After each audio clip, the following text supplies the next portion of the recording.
மின்சாரம். இந்த தேசத்திற்கு மின்சாரம் யார் கொடுத்தார்?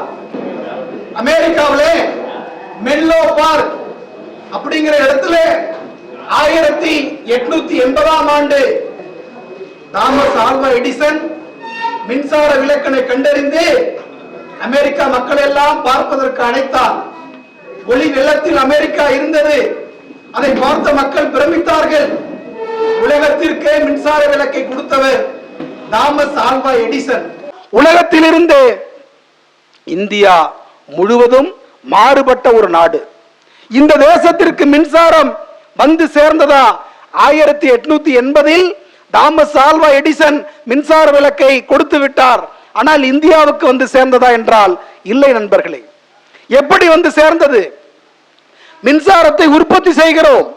மின்சாரத்தை உற்பத்தி செய்கின்ற பொழுது அதனுடைய அடக்க விலை, ஒரு உதாரணத்திற்கு ஒரு யூனிட்டிற்கு 50 ரூபாய் செலவாகுவதாக வைத்துக் கொள்வோம். தயாரிப்பதற்கு அப்படியே வீட்டிற்கு கொடுத்தால் ஒரு யூனிட்டிற்கு 50 ரூபாய் என்றால் ஏழைகளால், ஒடுக்கப்பட்ட மக்களால், பிற்படுத்தப்பட்ட மக்களால் கட்டுவது கடினம். இதை 1948ஆம் ஆண்டு புரட்சியாளர் அம்பேத்கர் கண்டறிகிறார். எப்படி என்றால், பெரியோர்களே, அடக்க விலை பயன்பாடு என்கிற அடிப்படையில், அதாவது மின்சாரம் உற்பத்தி செய்யக்கூடிய விலையில் நாம் கொடுத்தோம் என்றால் இங்கே எல்லாருக்கும் மின்சாரம் வந்து சேர்ந்திருக்காது.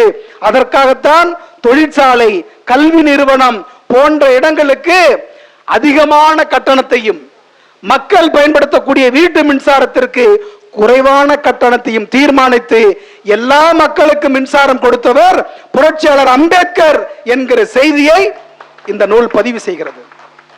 தமிழ்நாட்டில் மட்டும் 10 லட்சம் ஏழை குடும்பங்கள் இந்த மின்சாரத்தால் பயன்பெற்றுக் கொண்டிருக்கிறது என்று புள்ளி விவரம் சொல்லுகிறது.